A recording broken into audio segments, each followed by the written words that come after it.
இந்த ஈர வெங்காயம் ஈவேரா என்ன சொன்னுச்சு? செந்தமிழ் நாடனும் போதினிலே வெங்காயம் பாயுது காதினிலேன்னார். நாடு விடுதலை அடையறதுக்கு முன்னாடியே செந்தமிழ் நாடுன்னும் போதினிலே, தமிழ்நாட்டுக்கு தமிழ்நாடுன்னு பேர் வரதுக்கு முன்னாடியே செந்தமிழ் நாடுன்னு சொல்லிட்டாயா? அப்படி சொன்னவன் உனக்கு பார்ப்பான், அப்படி சொன்னவன் உனக்கு சனாதனி. இந்த ஈர வெங்காயம் ஈவேரா என்ன சொன்னுச்சு?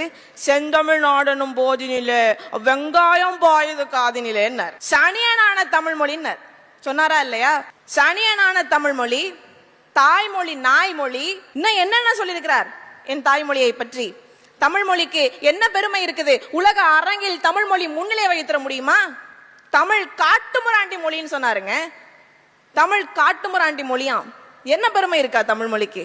யோ, தமிழ் மொழியே பெருமை வாய்ந்த மொழிதான் ஐயா. உலகத்துல இருக்கவன் எல்லாம் அவன் தாய்மொழியில பேசிக்கிட்டு இருக்கான். அந்த மொழிகளுக்கெல்லாம் தாய்மொழியில நான் மட்டும்தான் பேசிக்கிட்டு இருக்கேன். அப்ப என் மொழி தகுதி வாய்ந்த மொழி இல்லையா? என்ன தெரியும் தமிழ் மொழியை பற்றி இவர்களுக்கு? தமிழ் மொழி தகுதி வாய்ந்த மொழியா இருந்ததுனாலதான் தமிழ் மொழியை வச்சு ஏச்சு பொழைச்சு 100கணக்கான கோடி சம்பாரிச்சிருக்காரு இந்த ஈர வெங்காயம் ஈவேரா. உண்டா இல்லையா? 80 ஆண்டு காலமா தமிழ் மொழியை வச்சுதானே தமிழ்நாட்டுல அரசியல் பண்ணிட்டு இருக்காங்க இந்த திராவிட இயக்கங்கள். என்ன தெரியும் உனக்கு தமிழ் மொழியை பத்தி?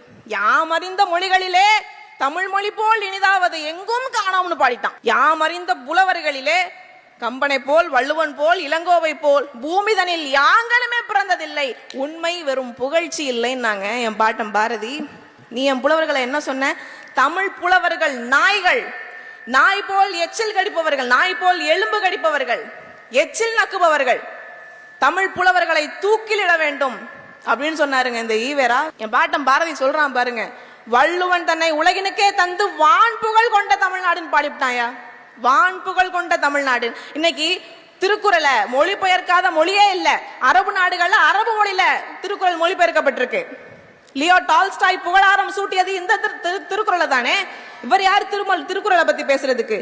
ஈவேரா திருக்குறளை பத்தி என்ன தெரியுமா பேசுறாரு? திருக்குறள் ஒரு மலம், திருக்குறள் காலத்துக்கு ஒவ்வாத நூல், வள்ளுவம் வரலாறு அப்படிங்கிறது அது ஒரு ஆபாசமானது, அது அழுக்கு மூட்டைங்கிறார். திருக்குறள் பெண்ணடிமையை போதிக்கக்கூடிய ஒரு நூல் அப்படிங்கிறார். அதுக்கு உதாரணமா ஒரு குறளை காட்டுறாரு. தெய்வம் தொழால் தொழுநனை தொழுதழுவால் பெய்யன பெய்யும் மழை.